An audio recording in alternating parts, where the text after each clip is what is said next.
Alors je m'appelle David, j'espère être un bon petit Français. Je suis né d'un papa français, d'une maman française, dans le nord de la France, dans le 59. J'ai une petite sœur Aurélie et un petit frère, Julien. Voilà, aujourd'hui j'ai l'honneur de pouvoir vous expliquer un petit peu les débuts de ma vie et les tournures de mon destin et vous partager ce que j'ai de plus cher au cœur aujourd'hui. Donc voilà, moi j'ai grandi dans un village de 5000 habitants à peu près, dans une famille de tradition catholique.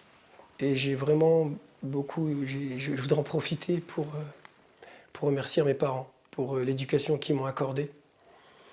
Cette éducation où j'ai manqué de rien, au niveau matériel, au niveau affectif. J'ai vraiment une très belle éducation. Et, malgré tout, il y a des choses qui se sont passées dans le futur et que j'aimerais vous partager. Donc voilà, donc j'étais vraiment dans un beau petit village où il y avait tout, les clubs sportifs, et j'étais donc issu d'une famille catholique. Et très rapidement, j'allais au catholicisme et j'ai grandi avec une foi catholique. Et jusqu'à présent, je me rendais tous les dimanches à la messe. C'était quelque chose pour moi que j'aimais et qui faisait partie de ma vie et de mon éducation. Et donc j'ai été comme tout le monde à l'école, même si j'étais pas le bon petit élève. Et très rapidement, en réalité, mon destin a fait que j'étais plus orienté vers les activités sportives.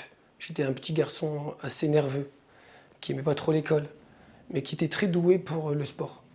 Et en réalité, c'est dans le sport que je pouvais me valoriser. Et donc j'ai passé toute une enfance dehors, à taper dans les ballons de foot, à faire de l'activité physique. Et en parallèle, j'avais cette vie aussi cultuelle qui était le catholicisme. Je m'y attachais, elle faisait partie intégrante de ma vie. Et je sentais que j'étais dans un monde où il y avait une part de mystère dans cette vie. Et d'ailleurs, j'utilisais Dieu très souvent pour la victoire dans mes matchs de foot, dans mes relations avec les personnes.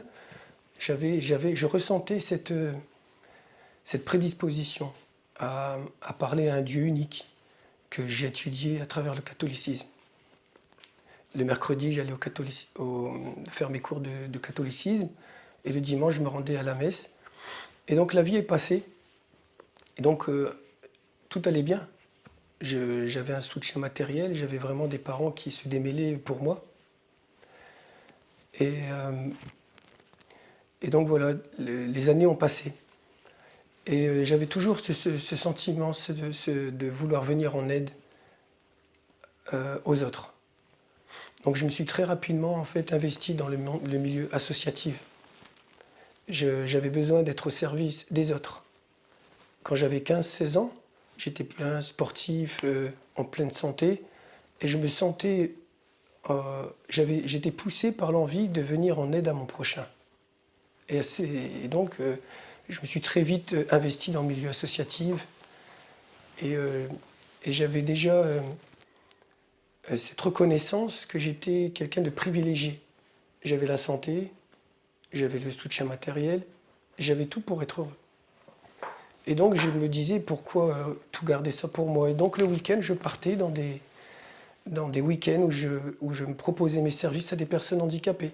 Je travaillais pour une association où par exemple je nettoyais des personnes handicapées, je leur proposais des activités, je rigolais, j'essayais de rire avec ces gens-là et de passer du bon temps avec eux. Et je me sentais bien au service des autres.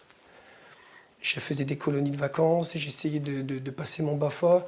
J'étais quelqu'un qui aimait le social et qui avait besoin de l'autre. Et les années ont passé. Donc, comme je vous ai dit tout à l'heure, au niveau de l'école, c'était pas trop mon truc, comme on dit. Mais voilà, j'avais ce soutien encore familial qui était derrière. Et quand on a un soutien familial, quand on a une maman qui est derrière, qui nous suit dans la scolarité, quand on a un statut plus ou moins moyen dans la société, on arrive à surmonter des épreuves. en réalité, à ce moment-là, je n'étais pas encore responsable. J'étais toujours sous la protection et la responsabilité des parents.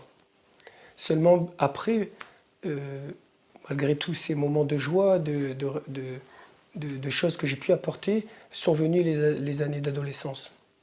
Et là, ça a été pour moi en fait une période que je n'y attendais pas. On vit qu'une seule fois l'adolescence.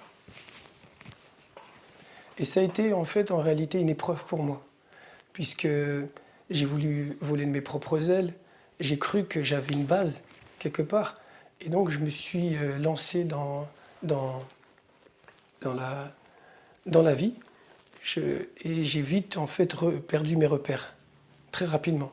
Et cette année d'adolescence, entre 15 et 20 ans, malheureusement, le David qui était au service des autres, le David qui ressentait cette prédisposition à parler avec Dieu, eh ben, j'ai été en réalité trompé, puisque j'ai très vite été à un moment donné, j'ai perdu toutes ces valeurs malheureusement qui venaient de moi-même, et je suis tombé dans... j'ai été moi-même, surpris qu'on pouvait être influencé par le mal facilement, les sorties, il y a eu les discothèques, il y a eu à un moment donné le libertinage, l'envie de faire des expériences. Et ça m'a coûté en réalité mes relations, ça m'a coûté la déception de mes parents à cette époque-là. Ça m'a coûté en réalité aussi des problèmes de santé, alors que j'étais une personne qui aimait le sport, j'ai fait des études pour devenir professeur. À l'époque, je voulais être professeur de sport. J'ai été jusqu'à un master sport et santé, donc je sentais que l'activité physique, c'était une chose que je maîtrisais. Et malgré tout, je jouais avec ma santé. J'ai approché des substances qui ne sont pas saines. Et j'ai fait des expériences en réalité qui m'ont coûté la santé et mes relations. Et là, j'ai perdu beaucoup. Et j'ai eu une crise existentielle vers l'âge de 20 ans.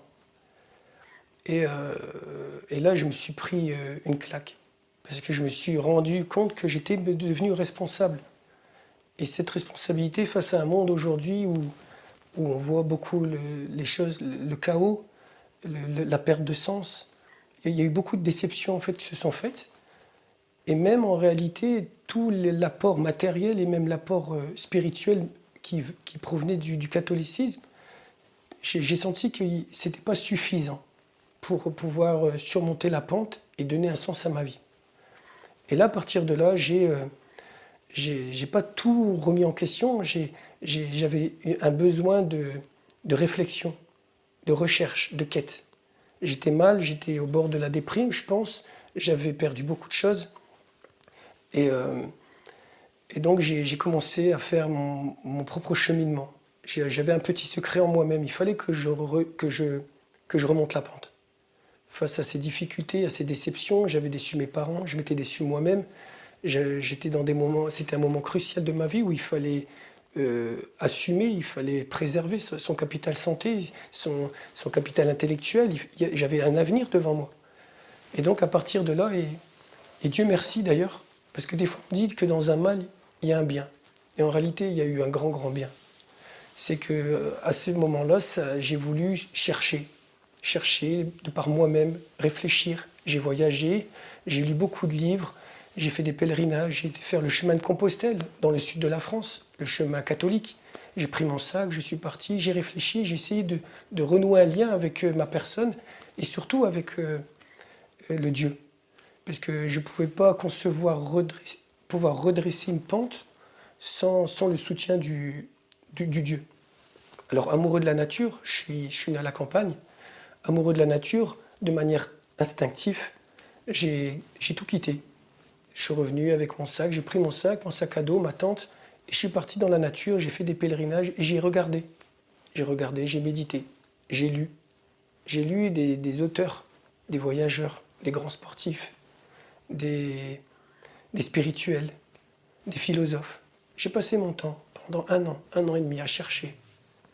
J'ai fait du yoga, je mettais de la musique, je m'allongeais par terre, je rêvais, je m'isolais.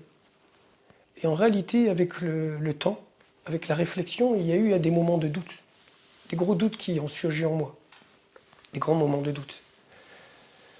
Et là, j'avais pas le choix il y avait aussi cette honte aussi de parler de mes problèmes à l'autre. Je voulais pas. On a une certaine image de soi. À un moment donné, on est jeune, on est dans la force de l'âge, on a 20 ans. Et c'est pas évident d'exprimer des fois ses souffrances ou ses doutes aux autres.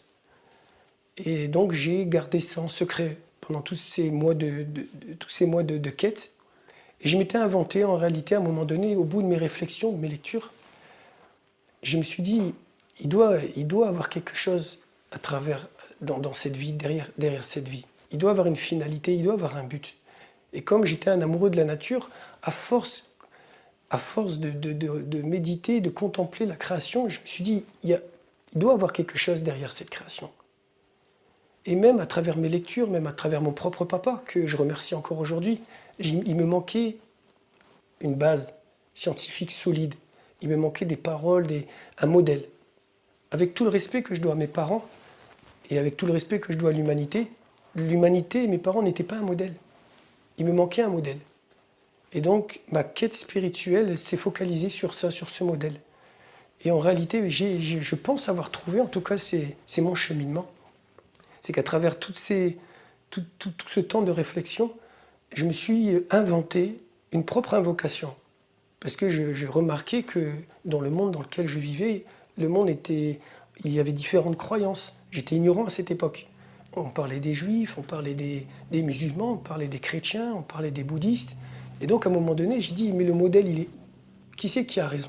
Dans tout ça, c'est difficile à un moment donné de dire, mais qui a raison et qui a tort? Et là, face à ces questions, je me suis dit, mais s'il existerait vraiment un Dieu unique, que tout le monde en réalité reconnaît. Si on parle aujourd'hui à un juif, il va pas renier un Dieu unique. Si on parle avec un chrétien, il va parler d'un Dieu unique. Le musulman, il va parler d'un Dieu unique. Les athées vont parler d'une force suprême. Il y a quelque chose, en fait, il y a un mystère que tout le monde approuve. Mais en tout cas, moi, j'étais sur le fait accompli. Il y avait, à un moment donné, je n'avais pas les bases. Et donc, je me suis dit, mais pourquoi pas, David, t'inventer une propre invocation? Tu t'invoques toi-même une propre invocation en espérant toucher le Dieu unique dont tout le monde parle. Et donc, j'avais inventé cette invocation. Je me souviens encore à l'époque, je disais, Dieu du monde, Dieu du langage, Dieu de tous les hommes, Dieu de la Bible et Dieu du Coran. Donc, je commençais cette invocation par ça, en espérant que le Dieu, en réalité, m'entende. Et je lui demandais, en fait, le bien. Je demandais souvent d'être quelqu'un de bien. Aide-moi à être quelqu'un de bien, qui ne fait pas le mal, bénis mes rencontres, permets-moi d'être une personne bénite. Et très souvent, je réitérais à chaque fois cette même invocation. J'avais le souci d'être bien avec l'autre, j'avais le souci de trouver de donner un sens à ma vie et de trouver un modèle. Et en réalité, au bout de 6, 7, 8 mois d'invocation de ce type-là, j'ai rencontré au sein de mon cursus universitaire un ami qui était de confession musulmane. Et à travers ma relation avec lui, comme je vous l'ai dit tout à l'heure, j'aimais bien lire, j'avais un esprit de curiosité et j'étais prêt à boire tous les livres et toutes les sciences qui pouvaient m'apporter quelque chose. Je n'avais pas de préjugés. Et cette personne-là, à l'époque, m'a offert un petit livre qui s'appelle Les 10 compagnons du prophète Mohammed. Et donc, j'étais pas musulman à l'époque, mais je faisais de la compétition. Et pour moi, le rapport avec le corps était important. Et c'était pendant un mois de ramadan. Et donc, j'ai, à cette époque-là, fait le ramadan avec cet ami pour l'accompagner. Et pour aussi dans l'intention d'avoir un corps en bonne santé. Et j'ai eu l'occasion de lire ce livre dans une bibliothèque. J'étais isolé. Et là, à partir de ce moment-là, j'ai été touché par ce livre. Le modèle dont je vous parlais tout à l'heure, c'est que j'ai trouvé, à travers le prophète Mohammed, un modèle. C'est un modèle qui m'a touché. Et surtout, c'est un livre qui venait répondre à des questions existentielles qui se tramaient au fond de moi depuis longtemps. Je vous parlais tout à l'heure de cette période de catholicisme où, je ne vous cache pas, où il y a eu beaucoup, à un moment donné, de doutes sur certaines notions de trinité, d'invoquer des statues. Ces choses-là n'ont pas, en réalité, élargi ma poitrine et m'ont pas rendu une vie facile. Et quand je suis tombé sur ce personnage qui est le prophète Mohammed sallam, j'ai souhaité en connaître davantage sur cette religion de l'islam. Et en réalité, ça a été le début de ce que je suis aujourd'hui. Aujourd'hui, je suis musulman. J'ai attesté de l'unicité d'Allah et que le prophète Mohammed sallam est son prophète et messager. Je l'ai fait sans être forcé. Je ne l'ai pas fait en regardant les Maghrébins, les Arabes, le monde musulman. Je l'ai fait par quête spirituelle. Et c'est un honneur pour moi vis-à-vis de Dieu.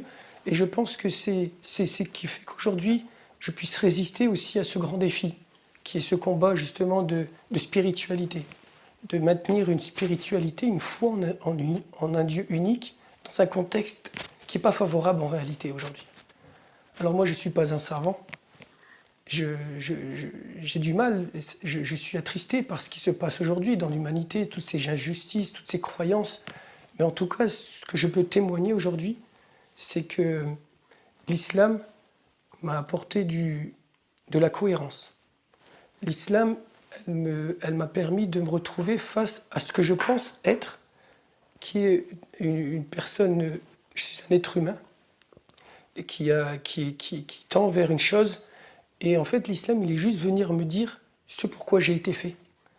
Et donc, en fait, c'est un témoignage dans le sens où je n'ai pas trouvé de chose meilleure que l'islam à l'heure actuelle.